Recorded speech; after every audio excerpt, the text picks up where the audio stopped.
Nine में बनी थी, 48-49 में बनी थी। भारतीय जनता पार्टी कब बनी हमने तो आपको पता है। मोदी मोदी चिल्ला रहा तुम्हारा। फिर भी हम मानते हैं कि हमारा बॉन्डेज है। हम जिस राष्ट्रवाद को लेकर चलते हैं, बीजेपी भी उसी को लेकर चलती है। इस पर हमारा एक उनसे संबंध है, लेकिन हम उनके कोई स्टूडेंट विंग नहीं है, इसलिए आपका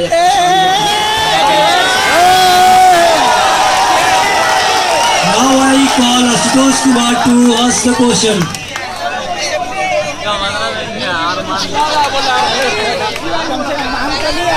अभी आपने अपने संगठन को कहा कि राष्ट्रवाद के आधार पे आप बीजेपी से जुड़े हैं।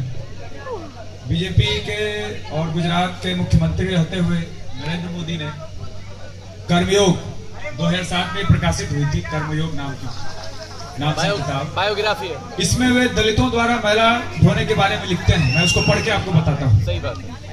किसी समय किसी व्यक्ति को यह ज्ञान मिला होगा कि पूरे समाज और ईश्वर को प्रसन्न रखना वाल्मीकियों का कर्तव्य है और उन्हें ईश्वर द्वारा करना चाहिए। Please be precise in your question. सफाई का यह काम महान आध्यात्मिक गतिविधि की तरह अनंत काल तक जारी रहना चाहिए। क्या आप मोदी से सहमत है कि मैला ढोना आध्यात्मिक गतिविधि है, या मुझसे सहमत है कि मोदी जातिवादी है? मित्रों, ये सेम प्रश्न लास्ट ईयर भी पूछा गया था हमारे प्रेसिडेंशियल कैंडिडेट से। और कोई क्वेश्चन बचता नहीं है। मेरा मानना है कि समाज की सफाई नहीं, स्वयं की सफाई करना और समाज की सफाई करने से सबसे ज्यादा पुण्य का काम कुछ नहीं हो सकता है। उसको गलत जगह आप प्रदर्शित करते हैं। अगर उसको सफाई करना सबसे पुण्य का काम होता है, लेकिन समाज में उनका सम्मान करना ये हमारी जिम्मेदारी है। अगर कोई उस तरीके का काम करता है, उसको सम्मान देना हमारी जिम्मेदारी है, और इसका काम मोदी कर रहे हैं। चिंता करने की आवश्यकता नहीं है। जब नरेंद्र मोदी जहाँ तक एक और बात बताऊं, दलितों को लेकर के जितनी बातें फैलाई जाती है इस कैंपस में, मैं आपको बता दूं कि 1932 में मौजे राजा पैक्ट होता है हिंदू महासभा और मिस्टर मौजे के बीच में, और वहां पर से दलितों के लिए रिजर्वेशन की बात निकल के आती है। ये बात कोई कम्युनिस्ट आपको नहीं बताएगा। दलितों को उत्थान के लिए आरएसएस ने जितना किया है उसके बारे में कोई कम्युनिस्ट यहाँ आपको नहीं बताएगा। वही लोग मनुस्मृति को कहते हैं कि संविधान बनना चाहिए। बाय द वे, जब नरेंद्र मोदी प्रधानमंत्री बनने के लिए पूरे देश में अभियान चला रहे थे तो उन्होंने जेएनयू सेंटर क्वेश्चन पूछे ज्यादा बेहतर है। हाँ बिल्कुल, जेएनयू कोई आइलैंड नहीं है। जेएनयू कोई आइलैंड नहीं है। बाय द वे, उन्होंने रेलवे किराए में वृद्धि का विरोध करने का दावा किया था। उन्होंने यूपीए सरकार को पत्र लिखकर कहा था कि इससे आम लोगों पर अभूतपूर्व बोझ बढ़ेगा। लेकिन प्रधानमंत्री के बनने के ठीक बाद मोदी ने 14% किराया बढ़ा दिया, जिसका विरोध करने का वो पहले दावा कर रहे थे। इनके इस दो मुहेपन के बारे में आपकी क्या राय है? क्या मोदी आम लोगों पर अभूतपूर्व बोझ के बारे में अब चिंतित नहीं है? मोदी तो दोस्तों, प्रश्न महंगाई से आया है। महंगाई कहाँ से आया है? तो ये कि इनको शायद इलेक्शन में ज्यादा पैसा खर्चा कर लिया है। किराया पिछले 10-15 सालों से नहीं बढ़ाया गया था। इलेक्शन में पैसा ज्यादा खर्च किया। बार मालगाड़ी का जो भाड़ा था उसको बार बढ़ाया जा रहा था, जिससे कि जो हमारा कमोडिटीज के फ्रेट का जो रेट है वो बढ़ता जा रहा था और चीजें महंगी होती जा रही है। दूसरी बात, एक बात और मैं कहूंगा, इसको बढ़ाने का जो निर्णय था वो कांग्रेस का था, जो कि आने वाले कैबिनेट के लिए बॉन्डेड था, उनको उसको बढ़ाना पड़ा। फिर भी केवल 14% भाड़े से बढ़ाने से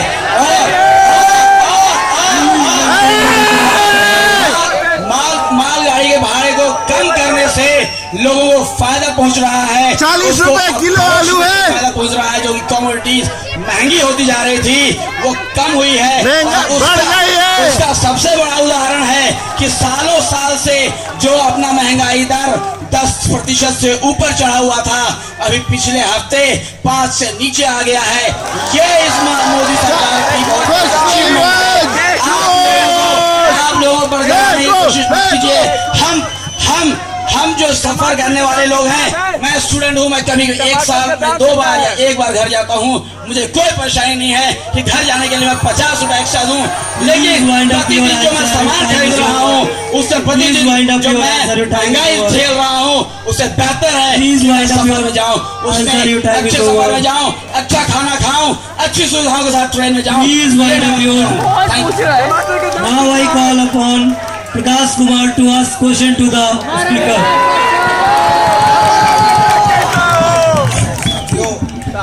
यहीं से 10 किलोमीटर आगे दूसू का इलेक्शन हो रहा है। वहाँ पे बीजेपी दफ्तर के सामने फ्री का बस लगा हुआ है और मूवी की टिकट बट रही है। साल भर इनका यूनियन था, पूछिए कि कितने हॉस्टल बनवाए, कितनी स्कॉलरशिप बढ़ी है दिल्ली यूनिवर्सिटी के छात्रों को, इसका जवाब दीजिए। दोस्तों, संस्कार जब भी जेएनयू में इलेक्शन की बात होती है, पता नहीं इन्हें डीयू हमेशा याद आता है, बहुत अच्छी बात है। साल के दौरान भी याद आ जाए तो बहुत अच्छी बात है। बहरहाल जहाँ तक वहाँ के इलेक्शन की बात है, वो एक ओपन कैंपस है, वहाँ पर हॉस्टल्स को बनाने की जहाँ तक बात है, अखिल भारतीय विद्यार्थी परिषद उसके लिए लड़ाई लड़ रही है। और आपको बता दूं जो हमारे स्टेट सेक्रेटरी साकेत बहुगुणा है, उन्होंने बताया है, उन्होंने बात रखी है कि मिनिस्ट्री में बात हो रही है, जिस तरीके से हम इस कैंपस में हॉस्टल के इश्यूज को लेकर के गए थे, हमारे साथ हमारे डेलीगेशन और अमन अमाना भी थे, जिन्होंने बात रखी थी कि हॉस्टल वहां बनेगा और वहां भी लोगों को हॉस्टल्स मिलेगा। लेकिन भाई साहब, वो 2-3 लाख स्टूडेंट्स का एक यूनिवर्सिटी है, क्लस्टर ऑफ कॉलेजेस का यूनिवर्सिटी है, वहाँ हर किसी को जगह देना, हर किसी को रूम देना उतना ये संभव नहीं है। ये पहली बात। दूसरी बात, मैं बात करता हूँ जेएनयू की। आप जेएनयू की बात क्यों नहीं करते हैं? जब यहाँ के स्टूडेंट्स को हॉस्टल नहीं मिलता है, उसकी बात क्यों नहीं करते हैं? जब मैं 2005 में आया था, सारे लोगों को हॉस्टल 1 महीने के अंदर मिलता था। आज स्थिति यह है कि हमारे 1000 से ज्यादा स्टूडेंट्स को 1 साल तक बाहर रहना पड़ेगा, कहीं कहीं की व्यवस्था करनी पड़ेगी। मैं पूछता हूँ कि वो 1 साल आप उन बच्चों को कहाँ से लौटा के देंगे? रीजन इसका ये है, इसी रीजन के चलते हमारे स्टूडेंट्स को ड्रॉप आउट करके बाहर जाना पड़ता है। देखिए या कौन देगा? Please wind up your answer. Time is over. Next question.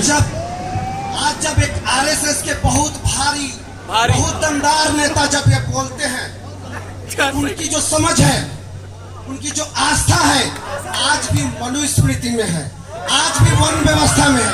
आप इसके बारे में क्या कहना चाहते हैं? राजीव से मेरा बस यही एक अनुरोध है कि उस वक्तव्य को अच्छे से सुने।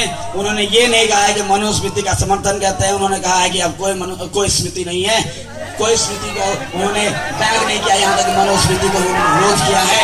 इस बात को मैं स्पष्ट से कहना चाहता हूँ, भाइयों बहनों, उनको सुनो, उस चीज को पढ़ो, उसके बाद आकर यहाँ प्रश्न पूछो, ज्यादा बेहतर होगा। और मनुस्मृति की जहाँ तक बात करते हैं, मनुस्मृति कभी भी भारतीय समाज के लिए एक संविधान संहिता नहीं रही है। इस बात को आप क्यों भूल जाते हैं? तो अब कहा गया है कि मनुस्मृति के हिसाब से ये राष्ट्र चला है, कभी नहीं चला है। हमारा जो राष्ट्र है आज संविधान के हिसाब से चल रहा है, आप उस पर बात क्यों नहीं करते हैं?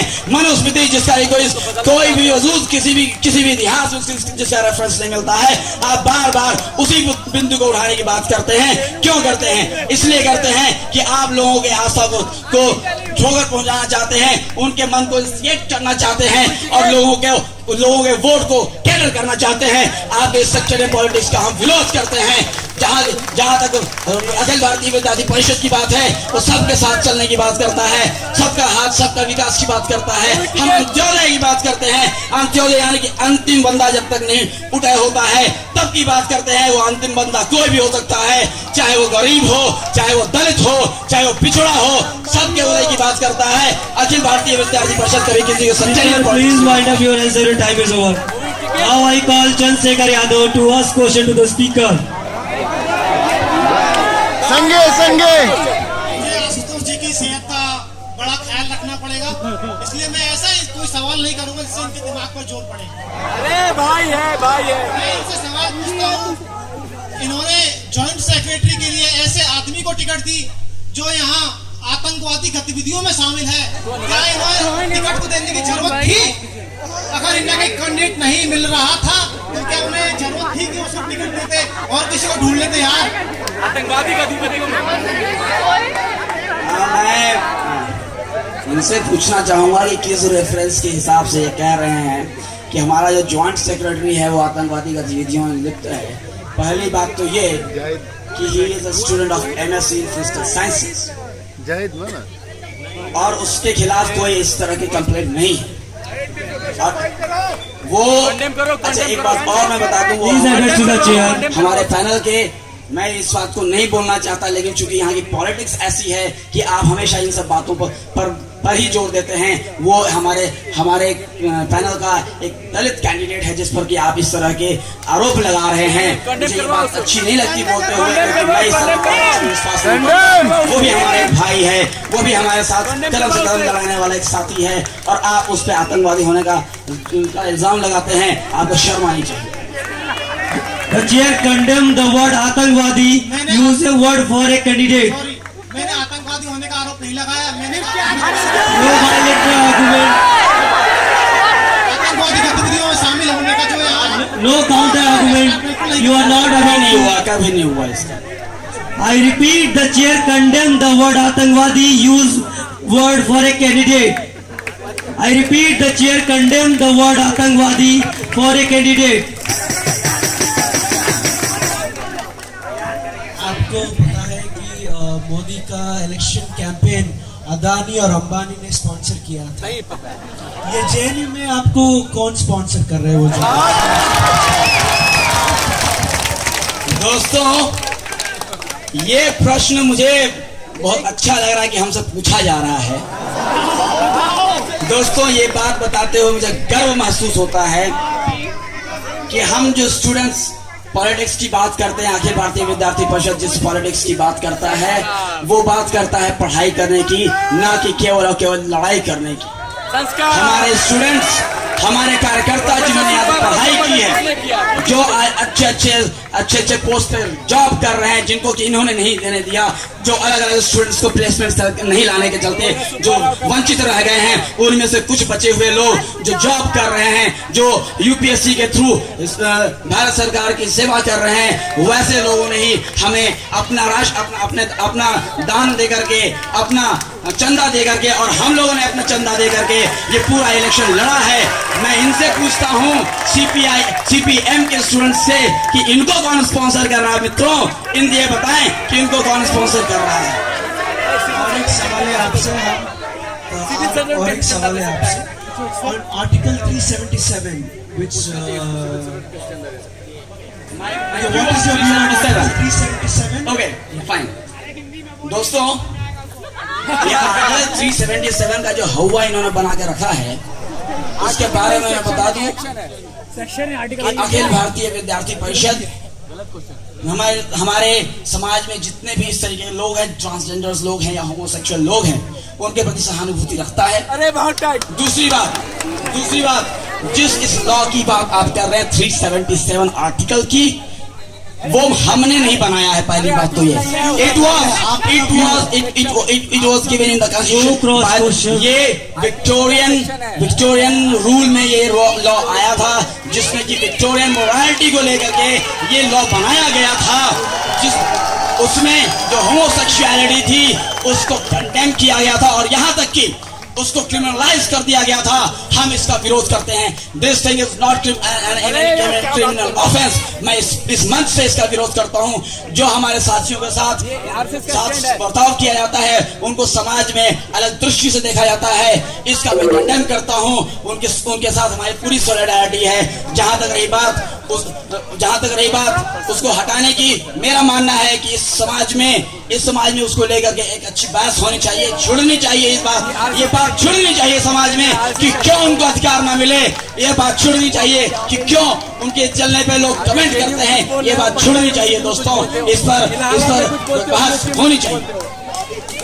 इलाहाबाद में कुछ बोलते हो, बीएचयू में कुछ बोलते हो, चीनू में कुछ बोलते हो। Now I call Raila Parveen to ask the question to the speaker.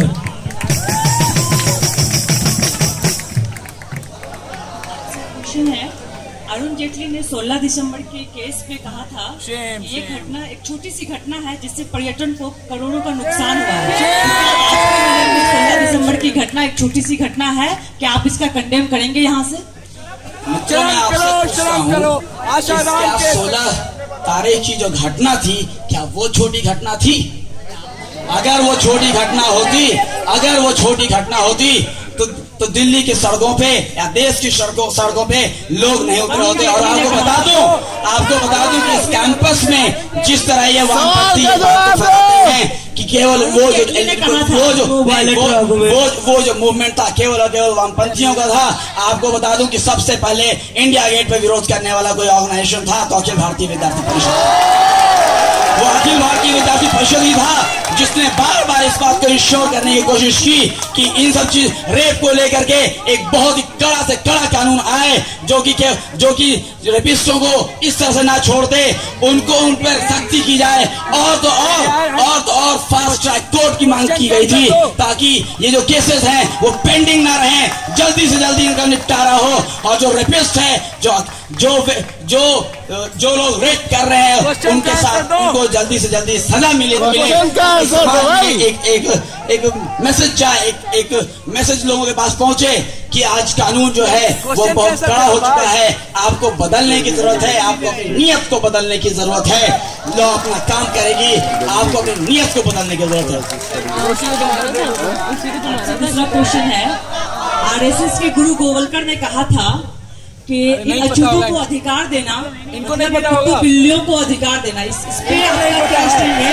Reservation पे आपका क्या स्टैंड है? इनको नहीं पता है। दोस्तों, पहले भी रिजर्वेशन को लेकर मैंने बात कही थी, फिर भी आप मुझे वो रेफरेंस दिखाइए जहां पर उन्होंने ये शब्द कहे थे। पहली बात तो ये कि ये शब्द जो स्लैंडरिंग का जो ये कम्युनिस्टों का हमेशा ये एक तरीका रहा है, ये फिर यहाँ साबित किया जा रहा है दलितों को इंस्टिगेट करने के लिए। ये शब्द कभी भी माधवराव सदाशिव गोलवलकर के नहीं रहे थे और न है। आप मुझे वो रेफरेंस लाके दिखाइए। फिर भी मैं बोलूंगा कि 1932 में जो पैक्ट हुआ था, राजा मोहन से जो पैक्ट हुआ था, उसने इस देश में दलितों के उत्थान की नींव रखी थी। आप कैसे भूल जाते हैं? आप कैसे भूल जाते हैं कि दलितों को रिजर्वेशन देने का जो मुद्दा आया था वो वहीं से आया था? कैसे भूल जाते हैं? जहां तक बात आई भीमराव अम्बेडकर की, भीमराव अम्बेडकर और सावरकर साथ लड़ करके उन्होंने कंधे से कंधा मिला करके दलितों को के उत्थान का काम किया था। वहां आप कहाँ रह जाते हैं? जब बाबा अम्बेडकर सत्याग्रह चला रहे होते हैं, वीर सावरकर उनके साथ कंधे से कंधा मिलाकर खड़े रहते हैं, तब आप कहाँ चले जाते हैं? जिस काम को कम्युनिस्टों में नंबूदरी पाल जी का मैं नाम लेना चाहूंगा, उन्होंने कहा ये बेकार के कामों में ध्यान आकर्षित कर रहे हैं लोगों का, उस समय आप कहाँ जाते हैं? ये मुझे जवाब दीजिए। आपको जवाब देना पड़ेगा कि जब बाबा अम्बेडकर ये आंदोलन चला रहे थे, उस समय सत्याग्रह चला रहे थे, उस समय आपके नेता आप और जवाब दे रहे थे हो रहा है, उस समय ये मुझे जवाब दीजिए। प्लीज